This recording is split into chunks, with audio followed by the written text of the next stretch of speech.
circumference of a circle equals 2 times pi 3.14 times the radius.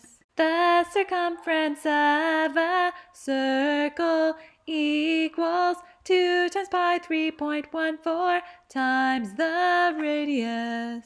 There was a man sent from God. Fuit homo missus adeo. There was a man sent from God. Fuit homo missus adeo. An independent clause expresses a complete thought like a sentence. An independent clause expresses a complete thought like a sentence. Tell me about Brown versus Board of Education. In 1954, in Brown versus Board of Education, the U.S. Supreme Court ruled that the segregation of public schools by race is unconstitutional.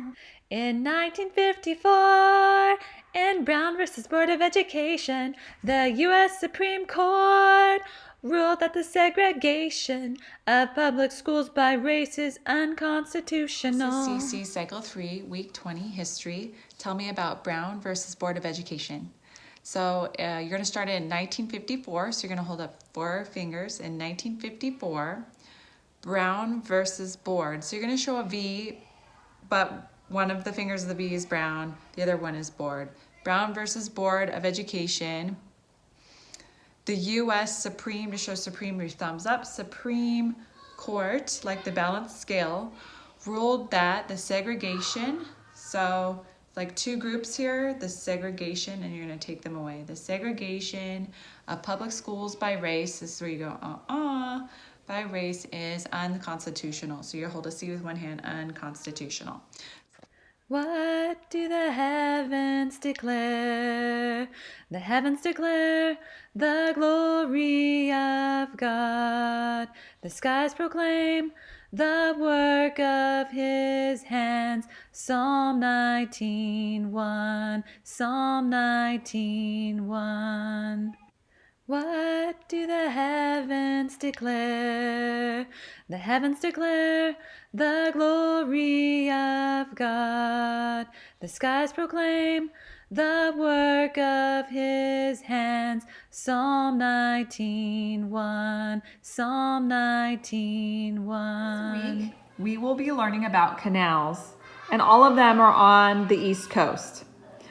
Interestingly enough, the Erie Canal is involved, or the name Erie Canal is involved in 3 of them. There's 5 of them, and I put them in order so that it would spell out the acronym PECOM, P-E-C-O-M. Okay, so we're going to start with the Pennsylvania Canal, and that's right here. Then you have the Erie Canal, which is right here. Then you have the Chesapeake and the Ohio Canal right here. Then you have the Ohio and Erie Canal right here. And then you have the Miami and Erie Canal right here. So now I ask and you point, where is the Miami and Erie Canal? Where is the Ohio and Erie Canal? Where is the Chesapeake and Ohio Canal? Where is the Pennsylvania Canal? And where is the Erie Canal? So now I point and you tell me.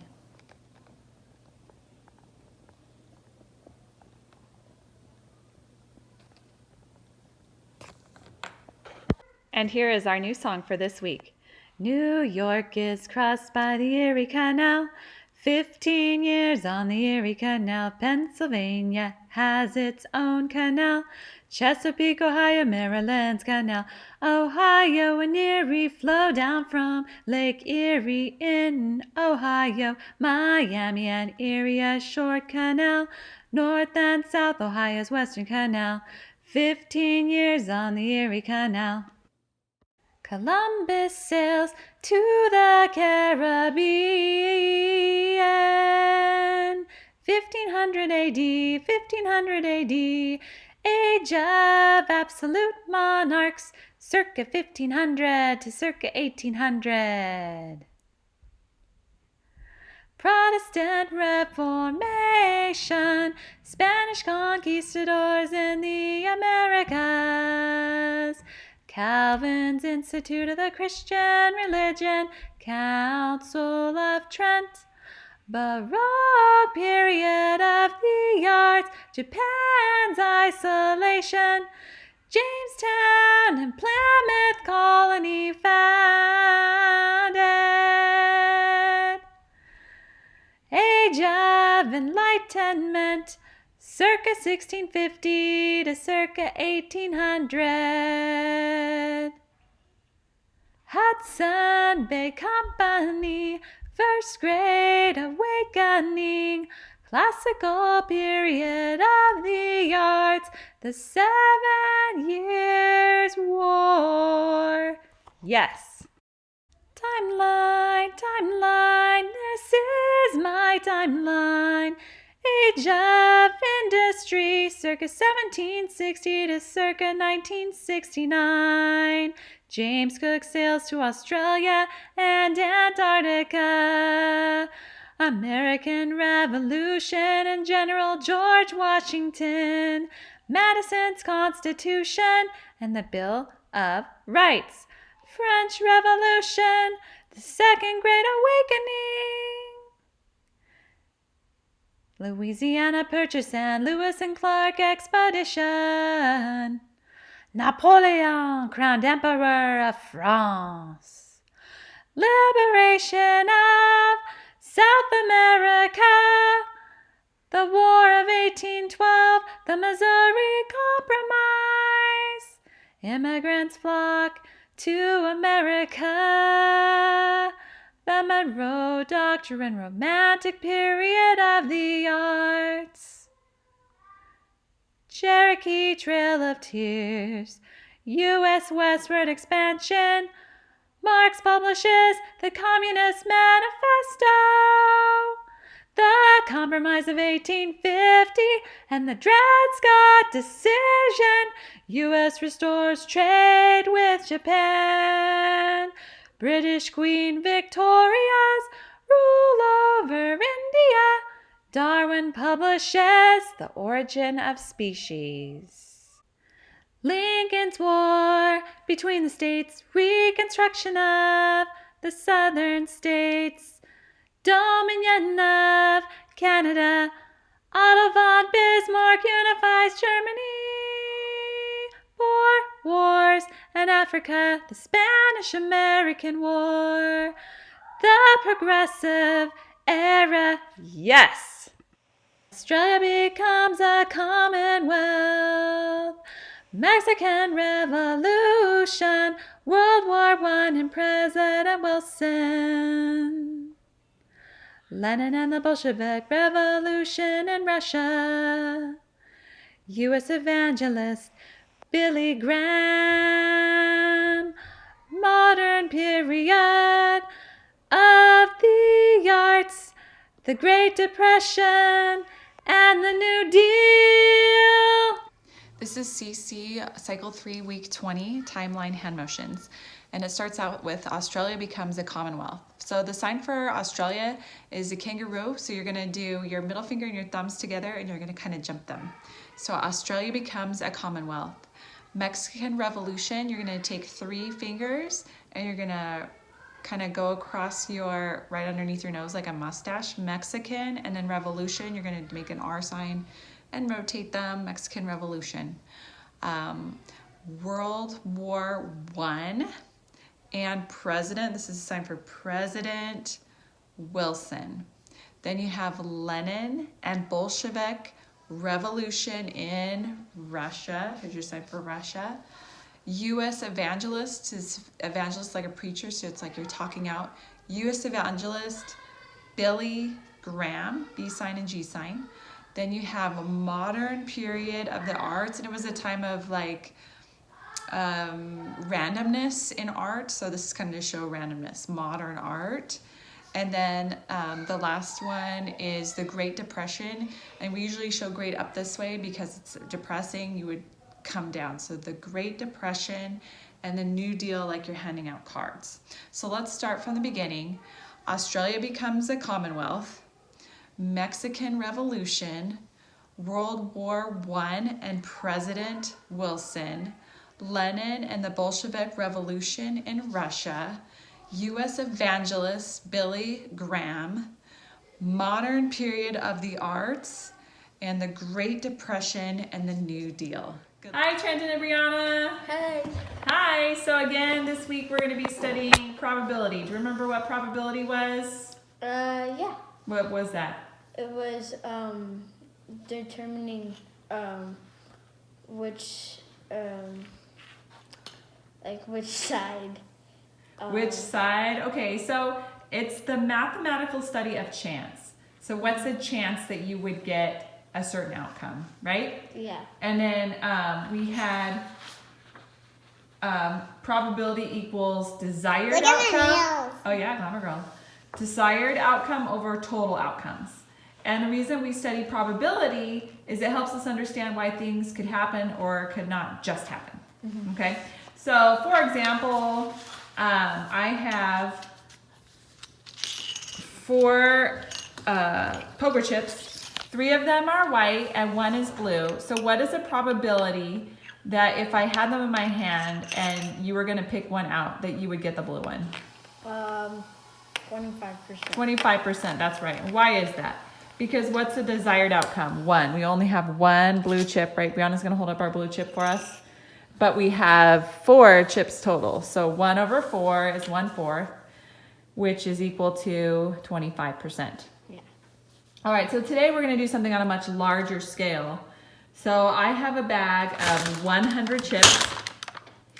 And we're going to do something called sampling. So it would take us forever if we took out 100 chips from that bag. So we're only going to do it 25 times. So we're going to take a sample of it, which is what we're going to learn today. What is a sampling? And it's to figure out something about a whole group based on a part of the group. So we're only going to sample part of the bag because it takes us forever to do the whole bag. And based on what we pull out is what we're going to conclude about what's in the entire bag, okay? All right, so what we're gonna do first is you guys are gonna pull out 1. Go ahead and pull 1 out. Don't look inside, just pull out 1 and show me what you got. I got a red one. He got a red poker chip. So let's go down to our group here. Stop for a second, Trent. So it's the I got a red one Okay, too. hold on. So we got the first color was red. We only drew it once. There was no white, so that's 0 over 1. There was no blue, so that's 0 over 1. And then there was 1 red. So that was 1 over 1. And then Brianna said you pulled a red one as well? Okay, she pulled another, let's see it. Show it to me. She pulled another red one. So we're gonna write down red. And then again, this is the second draw. So there were no whites, so it's 0 over 2. Blue, 0 over 2. And now red is 2 over 2.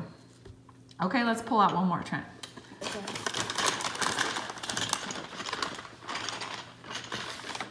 A white one. A white one, ooh. Okay, so we're gonna go back down here. Our color, wait Brianna. Our color is white. We got 1 white out of the 3 times that we've done it. 0 blue out of the 3 times that we've done it. And 2 red out of the 3 times that we've done it. Now we're gonna do this 25 more times. Ready, set, go.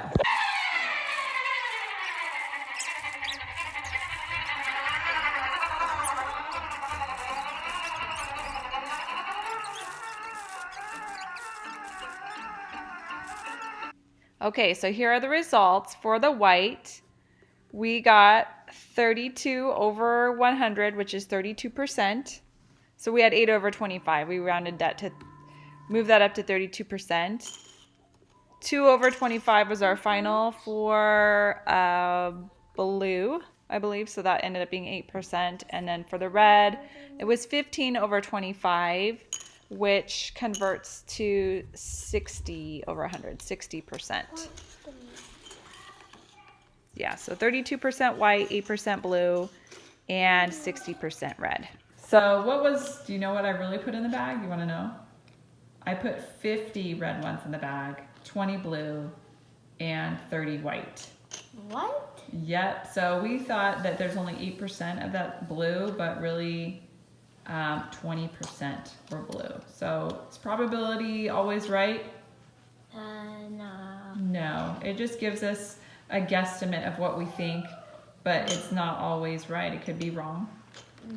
Okay, so that was a sample that we took of that whole bag. It would take us forever to pull out 100 from there. Give me an example of a sample in real life. In real life. Like, where have you seen a sample taken? Maybe. Like, for example, what if you wanted to study pigs? Would you be able to study all the pigs in the United States? No. No, you would have to take a Guess. sample, right? Yeah. You'd have to take, like, I don't know, 50 pigs.